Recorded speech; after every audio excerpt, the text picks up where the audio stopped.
कभी सोचा है कि गूगल जो हमें सर्च, ईमेल, मैप्स जैसी इतनी सारी सर्विसेज मुफ्त में देता है, वो आखिर दुनिया की सबसे अमीर कंपनियों में से एक कैसे बन गया? ये अपने आप में एक बहुत बड़ी पहेली है और आज हम इसी को सुलझाने की कोशिश करेंगे। सबसे पहले गूगल के स्केल को समझते हैं। 8.5 अरब हर रोज गूगल पर इतने सर्च किए जाते हैं।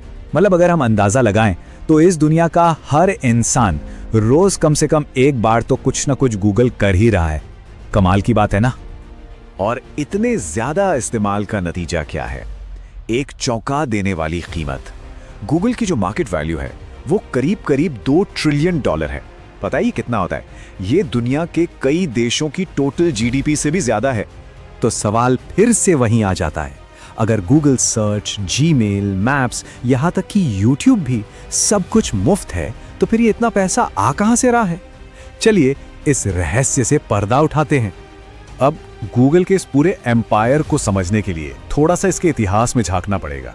और ये कहानी देखिए सिर्फ हिट्स की नहीं है, बल्कि इसमें बहुत बड़ी बड़ी नाकामियां भी शामिल हैं। कहानी शुरू हुई 1998 में एक सीधे साधे कॉलेज प्रोजेक्ट के तौर पर, लेकिन फिर गूगल ने बहुत तेजी से पांव पसारे। साल 2000 में आया एडवर्ड्स, जिसने इनके एड मॉडल की नींव रखी। फिर 2004 में जीमेल आया, जिसने ईमेल की दुनिया ही बदल दी। 2006 में इन्होंने यूट्यूब को खरीद लिया और 2008 तक तो एंड्रॉयड और क्रोम के साथ गूगल हमारी डिजिटल जिंदगी का कह सकते हैं सेंटर बन चुका था। लेकिन जैसा मैंने कहा, हर कामयाब प्रोडक्ट के पीछे कई नाकामियों की कहानी भी छिपी है। Google plus, Google glass, Google wave, ये तो सिर्फ कुछ बड़े नाम हैं। असल बात तो यह है कि विकिपीडिया पर गूगल के 200 से ज्यादा बंद हो चुके प्रोडक्ट्स की एक लंबी चौड़ी लिस्ट है। और इससे गूगल का काम करने का तरीका साफ पता चलता है।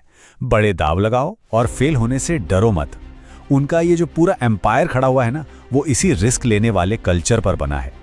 तो ठीक है, अब आते हैं मुद्दे की बात पर, यानी पैसे की बात पर।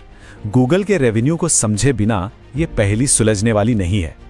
तो सवाल ये है, ये जो साल का $280 अरब का रेवेन्यू है, वो आखिर आता कहां से है? क्या ये क्लाउड सर्विसेज से है या इनके हार्डवेयर से?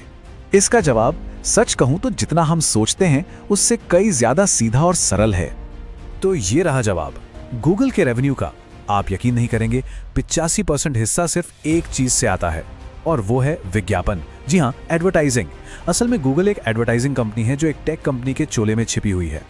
चलिए इन आंकड़ों को थोड़ा और खोल कर देखते हैं।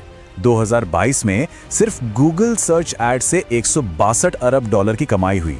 ऊपर से यूट्यूब ने $29 अरब और जोड़ दिए। मतलब ये कोई छोटा मोटा एड का बिजनेस नहीं है, ये एक बहुत बड़ा, एक विशालकाय एडवर्टाइजिंग एम्पायर है। ठीक है, तो पैसा एड से आता है, लेकिन अगला सवाल यह है कि गूगल इन मुफ्त सर्विसेज को अरबों डॉलर के एड रेवेन्यू में बदलता कैसे है? यहीं पर इनका असली जीनियस छिपा है। देखिए, गूगल की स्ट्रैटेजी के 2 हिस्से हैं। पहला, फ्रीमियम मॉडल, मतलब बेसिक सर्विसेज फ्री में देकर अरबों यूजर्स को अपनी तरफ खींचना।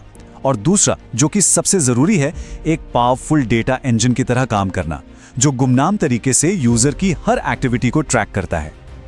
और यहां एक बहुत मजेदार बात है, 95% यूट्यूब यूजर्स प्रीमियम के लिए पैसे नहीं देते।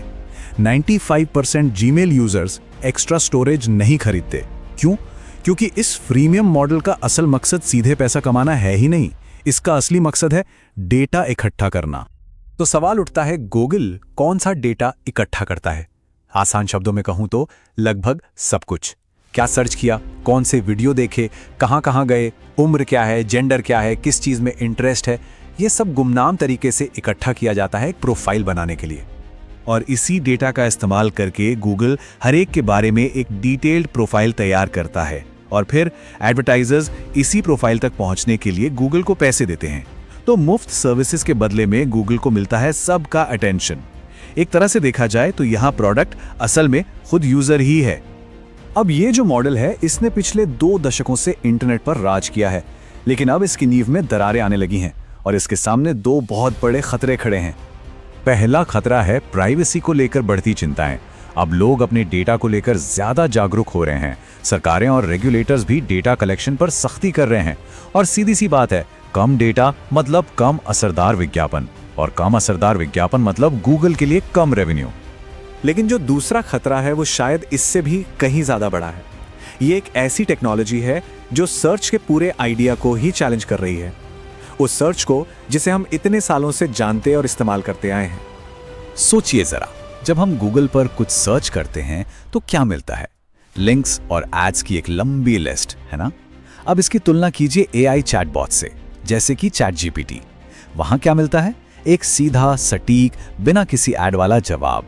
ये जो बदलाव है ना, ये सीधा गूगल के ऐड पर चलने वाले बिजनेस मॉडल के दिल पर चोट करता है। तो आखिरी और सबसे बड़ा सवाल यही है, क्या वो बिजनेस मॉडल जिसने 20 सालों तक इंटरनेट पर एक छत्र राज किया, वो अगले 20 साल तक टिक पाएगा, या फिर हम एक बिल्कुल नए दौर की दहलीज पर खड़े हैं? ये एक ऐसा सवाल है जो सिर्फ गूगल का नहीं, बल्कि हम सब के डिजिटल भविष्य का फैसला करेगा।